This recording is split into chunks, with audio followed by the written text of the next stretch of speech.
Meus prezados amigos e irmãos, boa tarde a todos. Que a paz do Cristo seja conosco no nosso encontro, no nosso esforço de hoje, de estudarmos, de aprendermos o Evangelho. Hoje, meus amigos, nós estamos estudando o capítulo 18 do Evangelho segundo o Espiritismo, que tem por título Muitos os chamados, poucos os escolhidos. É um capítulo que Kardec colocou logo no início dele, a parábola do festim de bodas, demonstrando para a gente que não nos basta nos filiarmos à religião, no caso nosso ao espiritismo, ou mesmo nos filiarmos a outras escolas de fé, se a nossa conduta diária, se a nossa vida não refletir essas lições que a gente aprende. Ou seja, não nos será contado quantas vezes a gente foi ao templo, nem se eu conhecia mais ou menos a Bíblia, a Torá, o Evangelho segundo o Espiritismo, ou um outro livro sagrado de uma outra escola de fé, e sim a vida que eu vivi. A forma com que eu amei meu semelhante, a forma com que eu tratei aqueles que estavam à minha volta, no dia a dia. Sejam eles muito ou poucos, mas a forma com que eu vivi com eles. Isso é o que nos conta, isso é o que nos vale. Não é à toa que no nosso estudo de hoje é a última mensagem desse capítulo 18, que é o seu item 16, onde consta, conforme aqui a mensagem de Simeão, o Espírito de Simeão, ditado em Bordeaux, no ano de 1863, o seguinte subtítulo: Pelas suas obras é que se reconhece o cristão. Mostrando para a gente, conforme ele nos fala ao início, o seguinte: nem todos os que me dizem Senhor, Senhor entrarão no reino dos céus, mas somente aqueles que fazem a vontade de meu Pai que está nos céus.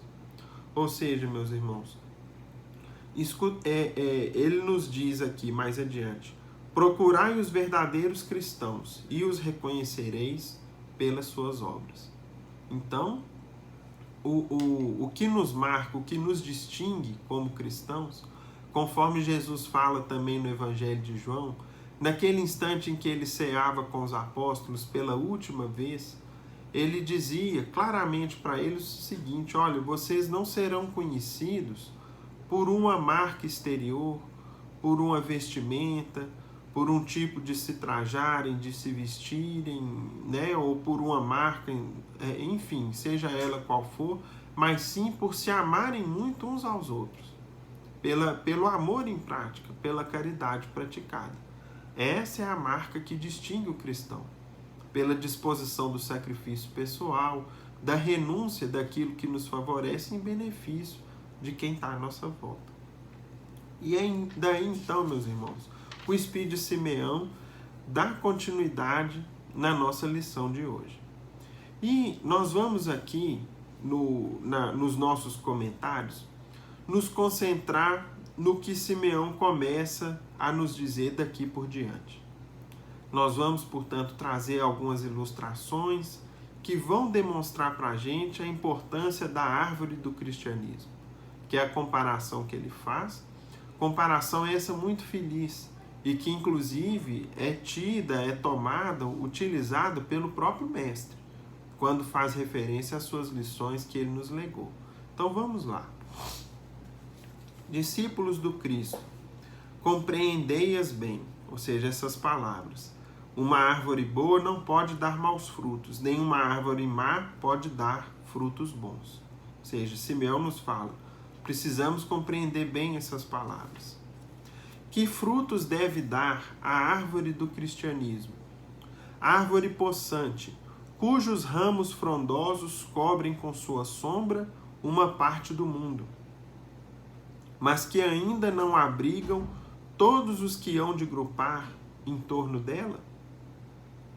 Então, nós vamos começar a ver aqui a respeito da árvore do cristianismo. Ou seja, a partir de uma semente única, maravilhosa, depositada na humanidade pelo próprio Mestre, iniciou-se uma árvore sublime, que estende seus ramos, seus frutos e que de fato nos acolhe, nos descedenta, né, nos alimenta, nos sacia, e é aquilo que de fato a gente busca na vida.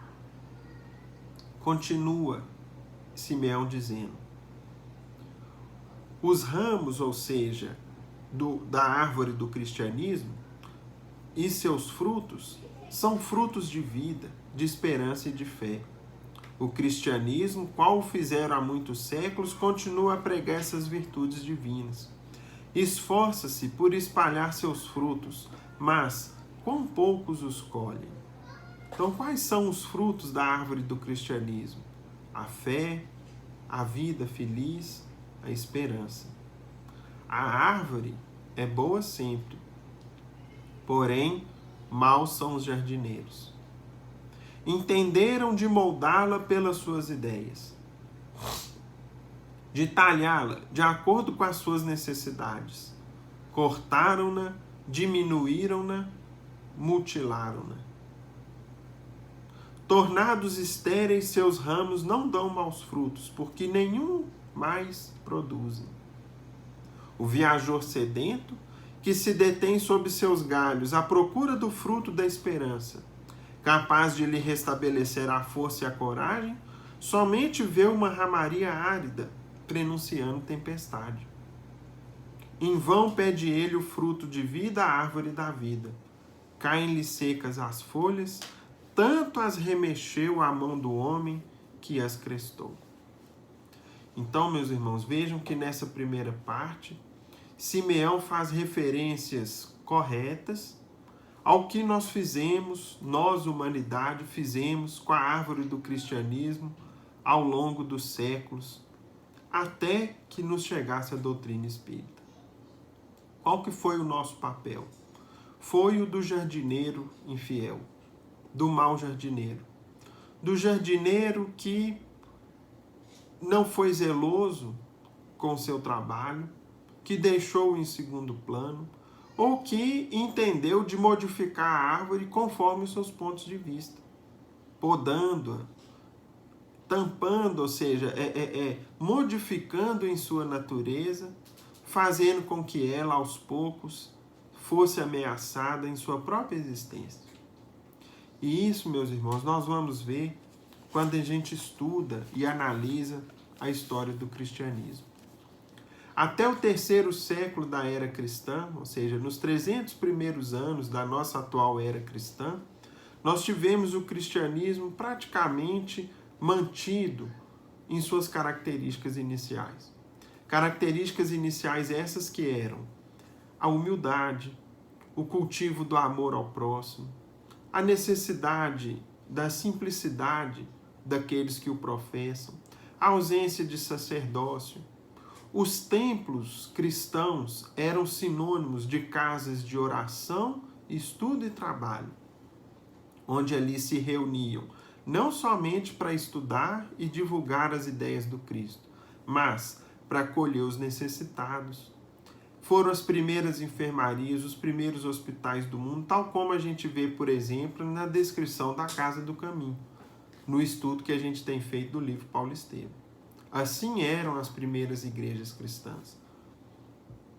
Os recursos, meus irmãos, que chegavam aos cristãos de então, eram sempre revertidos à assistência aos necessitados, que procuravam naquelas casas, naquelas primeiras igrejas, um repouso, um alívio, um amparo para suas necessidades, muitas vezes as mais prementes da vida. Só que o que acontece? Após o 3º século, depois de tantas perseguições, prevaleceu aquele ditado assim: se não pode vencê-los, una-se a eles. E foi então que o poder da época, o poder existente à época, que era o Império Romano, depois de tanto combater, depois de tanto sacrificar, seja em Roma, seja nas cidades que faziam parte do Império Romano, entre elas, por exemplo, Lyon, que era uma cidade nas Gálias, né, na atual França, e na qual, por exemplo, os sacrifícios de cristãos eram constantes, e ali havia uma comunidade heróica de cristãos que ainda assim resistia e permanecia divulgando, levando o evangelho e assistindo em nome do Cristo os que lá se aportavam, Roma então decidiu, por meio do imperador Constantino, inicialmente trazer uma lei no ano de 313, conforme nos ensina Emmanuel no livro A Caminho da Luz, chamada o Edito de Milão, no qual permitiu-se a liberdade religiosa no Império Romano.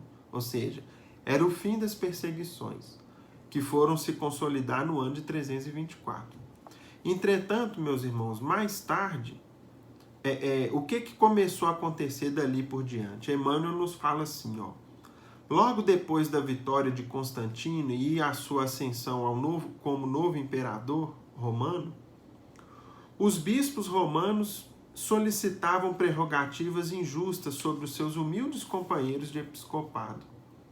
O mesmo espírito de ambição e de imperialismo que de longo tempo trabalhava o organismo do império, dominou igualmente a Igreja de Roma, que se arvorou em suzerana e censora de todas as demais do planeta. Cooperando com o Estado, fez sentir a força de suas determinações arbitrárias. E aí, continua Emmanuel, 300 anos lutaram os mensageiros do Cristo, procurando ampará-la no caminho do amor e da humildade, até que a deixaram enveredar pelas estradas da sombra, para o esforço de salvação e de experiência, e tão logo a abandonaram ao penoso trabalho de aperfeiçoar-se a si mesmos, eis que o imperador Focas favorece a criação do papado no ano de 607. Então isso aqui Emmanuel já dizendo que como que foi essa evolução até a criação do papado, por exemplo, né, da figura do Papa no ano de 607, com ascendência sobre todas as demais igrejas cristãs do Ocidente, né, do mundo que se tinha até então. No capítulo seguinte do mesmo livro A Caminho da Luz, que é o capítulo 16, Emmanuel ainda conta assim pra gente, ó. Por volta do ano de 381, surge a figura de Teodósio, que declara o cristianismo religião oficial do Estado, decretando simultaneamente a extinção dos derradeiros traços do politeísmo romano. O cristianismo, porém, já não aparecia com aquela mesma humildade de outros tempos.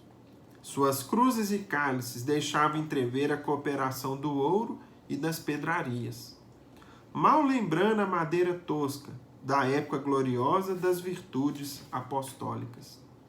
Seus concílios, como os de Niceia, Constantinopla, Éfeso e Calcedônia, não eram assembleias que interessassem as reuniões plácidas e humildes da Galileia.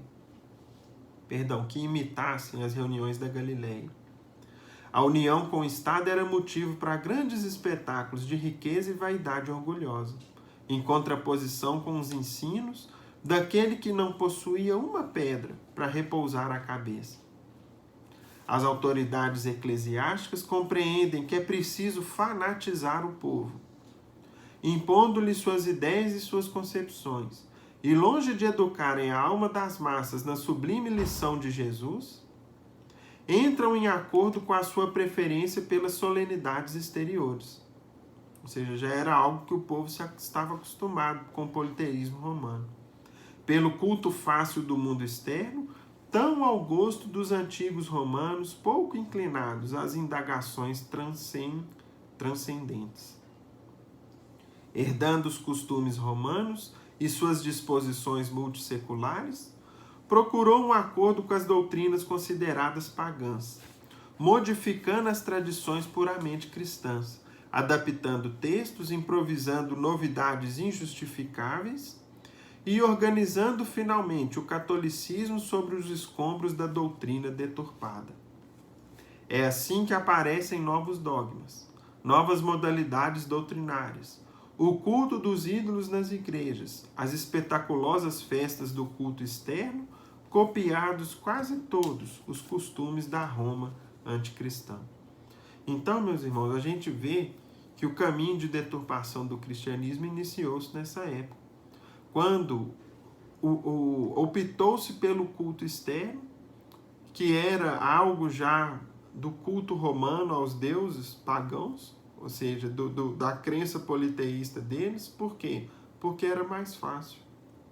E aí então, ao invés de ensinar as lições de Jesus em sua pureza, em sua simplicidade, foram alterando a árvore do cristianismo, podando o ramo da humildade, podando o ramo, a galha da caridade, introduzindo ali enxertos de sacerdócio pago, introduzindo ali enxertos mais tarde de perseguições àqueles que não fossem cristãos, e aí vieram as cruzadas, veio a Inquisição, introduziu-se ali os templos suntuosos, diferentes do que o Cristo fazia e defendia, pedindo, por exemplo, que os recursos fossem para os necessitados e não para erguerem-se basílicas, igrejas suntuosas, repletas de ornamentos, repletas de ouro, de pedrarias, enquanto o povo à porta muitas vezes passava fome. Então, meus irmãos, foi essa a ameaça feita à árvore do cristianismo, que sofreu bastante, mas não acabou, não morreu, sobreviveu ainda assim. Agora, como foi possível a árvore do cristianismo sobreviver e voltar a florescer nos nossos dias atuais? Voltar a nos dar frutos de esperança, de alegria, de consolo, de certeza da nossa verdadeira vida, do destino que nos aguarda, da nossa condição de filhos de Deus e de anjos no futuro, de criaturas redimidas no futuro. Para isso, meus irmãos, foi necessário o zelo e o cuidado do próprio Mestre, do semeador divino que, observando que a sua árvore dadivosa sofria ameaças de existência, sofria a possibilidade de ser tão deformada ao ponto de perder a sua essência, foi então que o Mestre resolveu transplantá-la, mover o seu solo original para uma terra mais favorável, salvando aquela raiz, salvando a sua essência, a sua seiva, mas transportando-a de lugar, para que ela, portanto, voltasse a crescer e florescer e voltasse a prometer de cobrir, de saciar todo mundo na epopeia do seu evangelho, na sua maturidade, quando ela então vai ter extensão, força, vitalidade máxima. Como que foi esse transplante? E aí, meus amigos, a gente começa a compreender o porquê de sermos hoje a maior nação, a principal nação espírita do mundo, do planeta, na condição de habitantes, de residentes, de filhos da pátria brasileira. Vamos lá. No livro Brasil, Coração do Mundo, Pátria do Evangelho, eu tenho, a minha edição é um pouquinho mais antiga, eu acho uma capa belíssima, com o céu todo estrelado. E logo em seu primeiro capítulo, vamos ver aqui o diálogo de Jesus com um de seus mensageiros, com um de seus encarregados mais diretos e responsável por uma grande tarefa na condução espiritual da humanidade terrestre. Conta-nos Humberto de Campos, irmão X, nesse primeiro capítulo, o seguinte: o mundo político e social do Ocidente encontrava-se exausto. As sombras da idade medieval confundiram as lições do Evangelho, ensanguentando todas as bandeiras do mundo cristão. A gente já tinha na ocasião, aqui por volta do século XIV, o movimento das cruzadas, a ocorrência da Inquisição, no qual misturou-se a defesa das ideias de Jesus com a morte de pessoas, com o derramamento de sangue de irmãos nossos em humanidade, algo completamente afastado do legado do Mestre.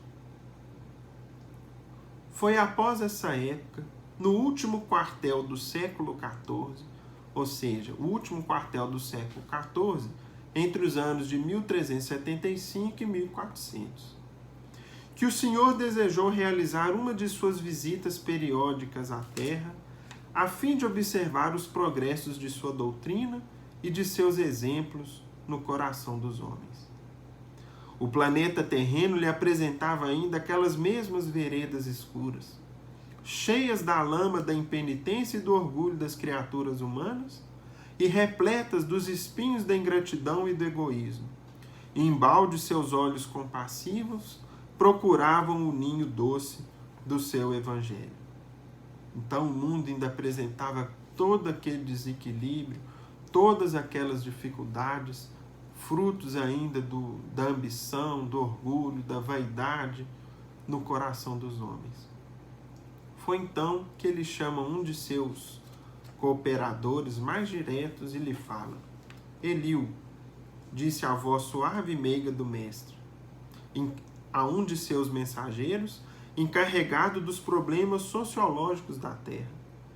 Meu coração se enche de profunda amargura, vendo a incompreensão dos homens no que se refere às lições do meu evangelho.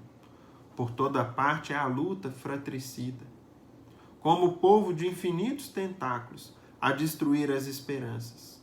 Recomendei-lhes que se amassem como irmãos, e vejo-os em movimentos impetuosos, aniquilando-se uns aos outros, como Caíns desvairados. E mais adiante fala o mestre: infelizmente, não vejo senão o caminho do sofrimento para modificar tão desoladora situação.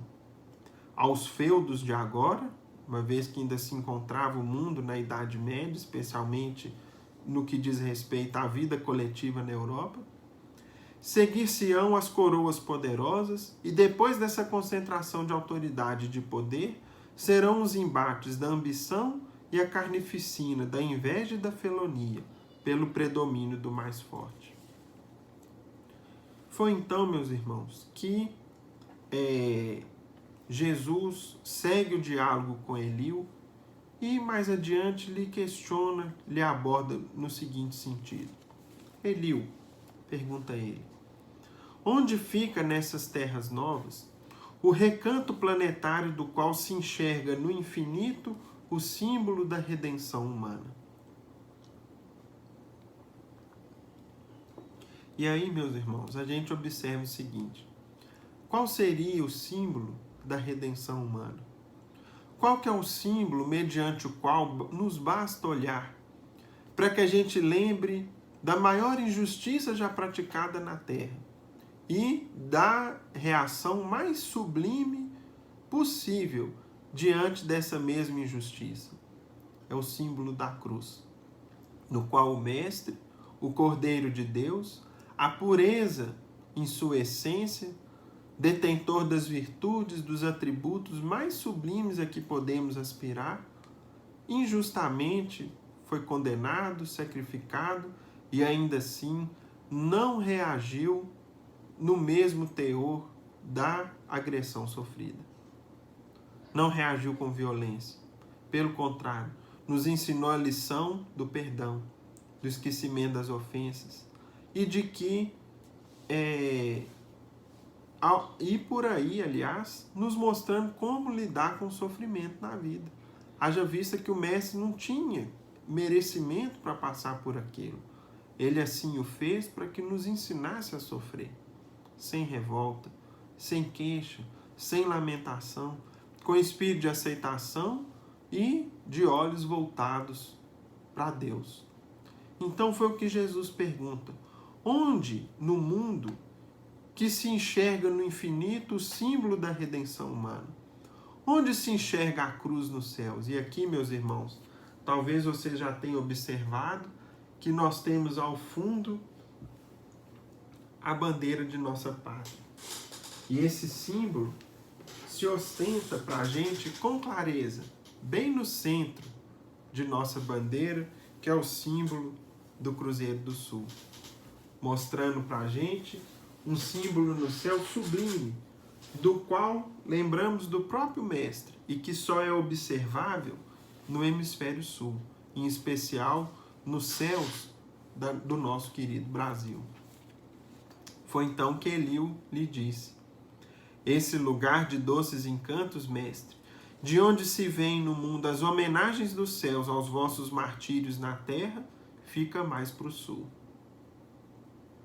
Foi então que ele e Eliú se dirigiram para o continente americano e Jesus, de mãos erguidas para o alto, ou seja, o mestre, com toda a sua grandeza, dirigia-se a Deus erguendo suas mãos para o alto, invocando a bênção de seu Pai para todos os elementos daquele solo extraordinário e opulento, exclamou.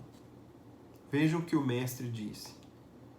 Ao final do século XIV, observando a sua árvore, a árvore do Evangelho ameaçada, deturpada, quase morta, pelas transgressões dos maus jardineiros que cuidavam dela até então. Foi então que o mestre disse: para essa terra maravilhosa e bendita será transplantada a árvore do meu Evangelho, de piedade e de amor. No seu solo dadivoso e fertilíssimo, todos os povos da terra aprenderão a lei da fraternidade universal. Sob esses céus serão entoados os hosanas mais ternos à misericórdia do Pai Celestial. Tu, Eliú, te corporificarás na terra, no seio do povo mais pobre e mais trabalhador do Ocidente. Ele iria reencarnar no seio do povo português. Instituirás um roteiro de coragem para que sejam transpostas as imensidades dos oceanos perigosos e solitários que separam o velho do novo mundo. Instalaremos aqui uma tenda de trabalho para a nação mais humilde da Europa, glorificando seus esforços na oficina de Deus. Aproveitaremos o elemento simples de bondade, o coração fraternal dos habitantes dessas terras novas, e mais tarde ordenarei a reencarnação de muitos espíritos já purificados no sentimento da humildade e da mansidão entre as raças oprimidas e sofredoras das regiões africanas, para formarmos o pedestal de solidariedade do povo fraterno que aqui florescerá. No futuro, a fim de exaltar o meu Evangelho nos séculos gloriosos do porvir. Aqui, Eliú, sob a luz misericordiosa das estrelas da cruz, ficará localizado o coração do mundo. E aí, meus irmãos, inicia-se então os planos do Cristo. Reencarna Eliú na condição de Henrique de Sagres, pioneiro da escola que levou mais tarde o seu nome, a Escola de Sagres, em Portugal, e aquele povo, então, desenvolve as técnicas necessárias para chegar ao continente, mais tarde chamado de América, especialmente nas terras que formam a nossa pátria, e para começar ali o transplante, o plantio da árvore que o Cristo cultivou um dia. Não é à toa, meus amigos, que ainda nesse capítulo comenta Humberto de Campos. Foi por isso que o Brasil, onde confraternizam hoje todos os povos da terra e onde será modelada a obra imortal do Evangelho do Cristo, muito antes do Tratado de Tordesilhas, que fincou as balizas das possessões espanholas, trazia já em seus contornos a forma geográfica do coração do mundo. E no capítulo seguinte, após a chegada dos portugueses e com a preocupação de Henrique de Sagres, já no mundo espiritual, preocupado com o rumo que se dava a evolução daquela pátria ainda colônia que nascia e as possíveis invasões estrangeiras, Jesus lhe chama calmamente e lhe diz, e Humberto de Campos felizmente resgatou esse registro do mundo espiritual, no qual o mestre dizia o seguinte: Eliú, afasta suas preocupações e receios inúteis. A região do Cruzeiro, onde se realizará a epopeia do meu Evangelho, estará antes de tudo ligada eternamente ao meu coração.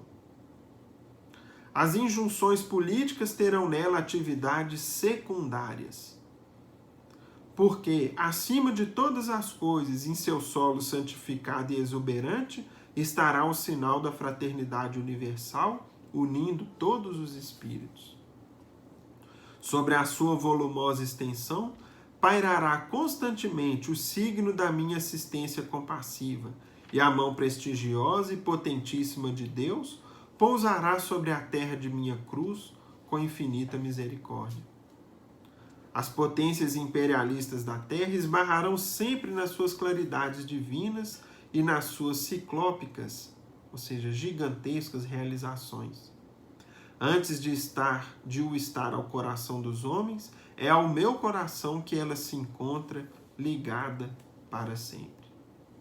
E é aí, meus irmãos, que a gente vê, portanto, o surgimento do Consolador prometido e a sua frutificação, o seu desenvolvimento, a sua florescência no Brasil.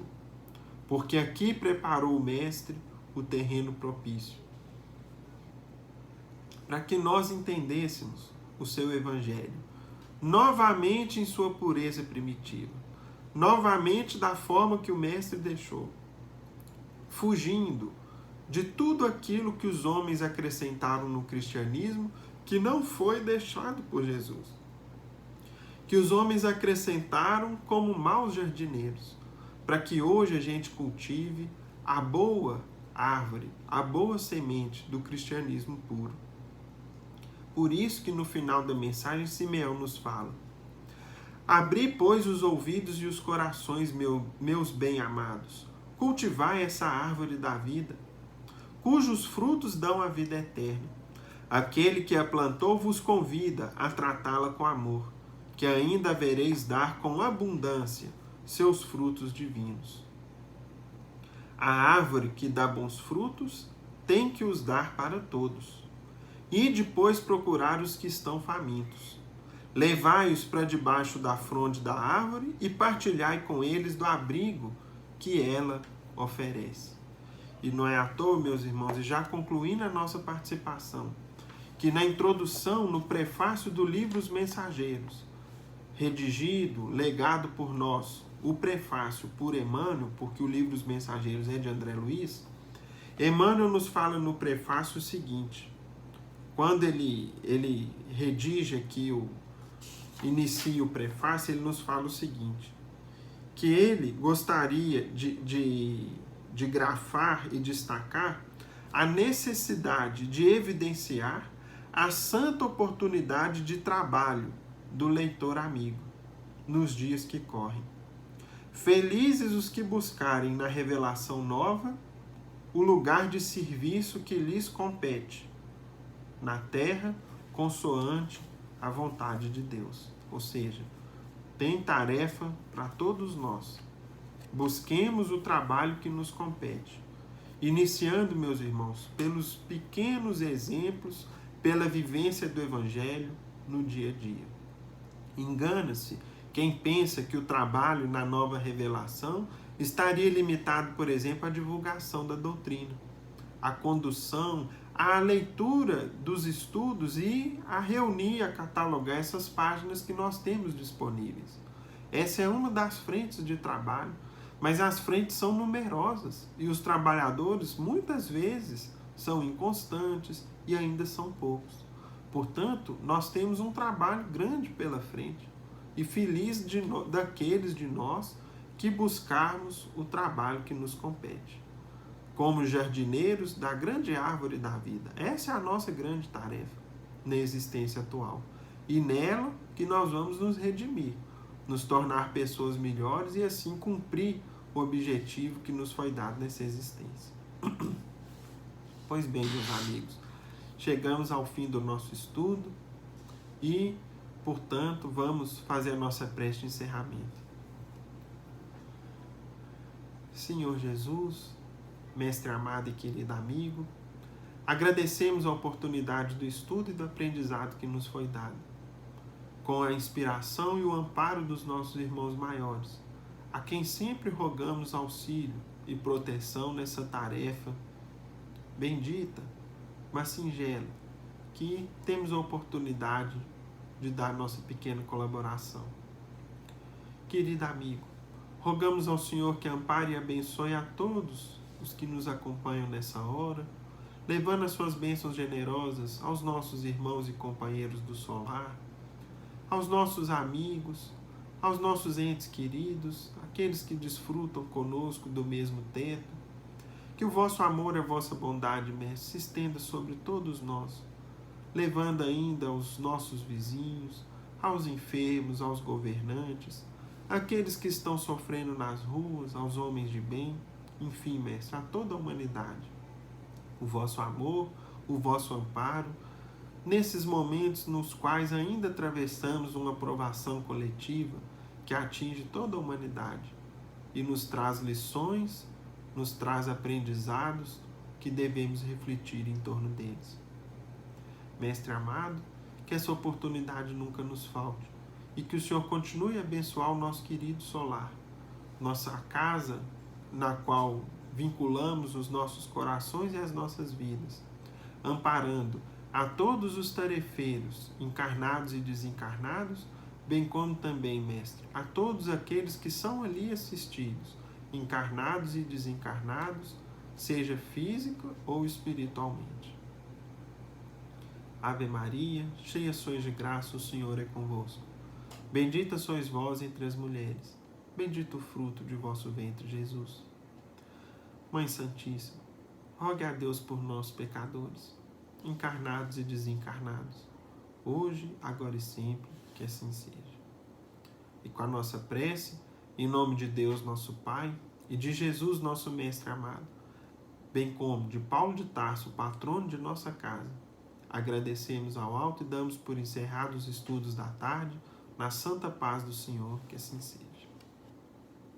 Meus amigos, fiquem com Deus. Até a próxima, se Deus quiser.